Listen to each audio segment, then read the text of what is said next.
আমি আব্দুল মান্নান কেন করতে এসেছি 1 মিনিট বলে আমি আমার বক্তব্য শেষ করব। আমি বাংলাদেশের জাতীয়তাবাদী দল বিএনপি প্রতিষ্ঠাতার মধ্যে একজন, কিন্তু বিএনপিতে আমার জায়গা হয় নাই। কেন হয় নাই? আমি সন্ত্রাসী করি নাই, লুটপাট করি নাই, এই জন্য বিএনপিতে আমার জায়গা হয় নাই। আজকে 5ই আগস্টের পর স্লোগান থাক, 5ই আগস্টের পর আমি চিন্তা ভাবনা করেছিলাম যে যারা এই গণ-অভ্যুত্থান ঘটিয়েছে, সুযোগ আসলে তাদের সঙ্গে থেকে তাদেরকে আমরা এগিয়ে দিব।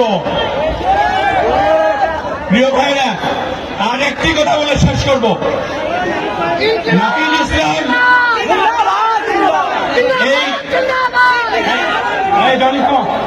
নাহিদ ইসলাম এই দলের আহ্বায়ক। কিভাবে আহ্বায়ক হলেন? আপনারা দেখেছেন যে উনি উপদেষ্টা পরিষদে ছিলেন। বাংলাদেশের রাজনীতিবিদরা মন্ত্রী হওয়ার জন্য কোটি কোটি টাকা খরচ করে। নাহিদ ইসলাম কি করলেন? তার উপদেষ্টা পদ থেকে ইস্তফা দিয়ে আপনাদের কাতারে এসে সমবেত হয়েছেন। এতে করে বোঝা যায় এই অভ্যুত্থানকারী ছাত্র সমাজ, যুব সমাজ, ছাত্র জনতা যারা আজকে আমাদের সঙ্গে আছেন, তারা কোনোদিনই বাংলাদেশের ক্ষতি করতে পারেন না। তারা বাংলাদেশের উন্নয়নে বিশ্বাসী।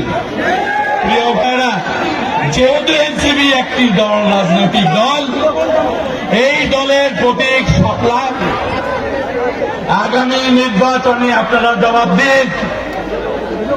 এক ফ্যাসিস্ট বিদায় হয়েছে, নতুন করে যেন কোন ফ্যাসিস্ট বাংলাদেশের মাটিতে জন্মগ্রহণ না করে।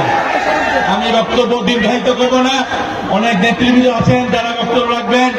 সবাইকে এনসিপির পতাকা তলে ঐক্যবদ্ধ হওয়ার আহ্বান জানিয়ে আমার বক্তব্য